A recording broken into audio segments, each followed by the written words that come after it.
I can absolutely blame white supremacy, 100%. Really? Yeah. See, say more, and then I'll respond to that. I mean, just look at the history of the country. Like, it's just really just that simple for me. The country has never fulfilled its promises of freedom, liberty, and justice for all. It's always been freedom, liberty, and justice for some. And usually that some is white people. So here's what I would say in response to that. That is obviously true that the nation has fallen short of our promise since our founding. But walk through some obvious facts about America. We're not founded on an ethnicity or a monarch or a food or even a religion. We're founded on a set of ideals that brought a group of people together in 1776, and we live by those ideals. At least we aspire to those ideals today.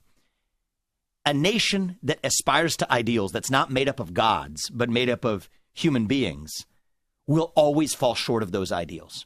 So I think our worst hypocrisies as a country, and we have many of them, our worst hypocrisies are our best evidence that we have ideals at all. You take a look at other countries. Nobody ever calls the Chinese Communist Party a hypocrite, or China a hypocrite, or Iran a hypocrite. Why is that? Because to be a hypocrite, you at least had to have ideals in the first place. But a lot of and so we're imperfect, but we are about the pursuit of a more perfect union, the pursuit of happiness. America's about the pursuit. And so I think that trashing ourselves, I think we are, actually. I say that is because, we never were included in those ideals originally. Originally. Yeah. But never and not originally are two different things. Originally, that's true.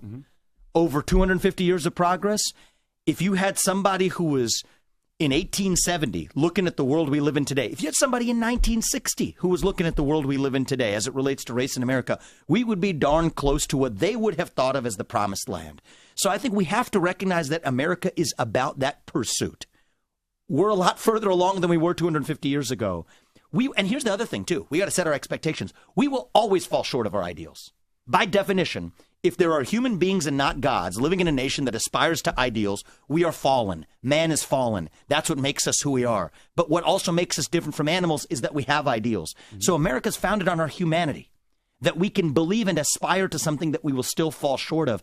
That's what makes this country beautiful. And that's why that's why I'm in this. You ask me, why am I in this? I care about reviving pride in that nation, because if we get into the habit of just bashing that country, what are we bashing? We're bashing the last best hope that man has for aspiring to those ideals. Tell me who else has done better. I'll wait.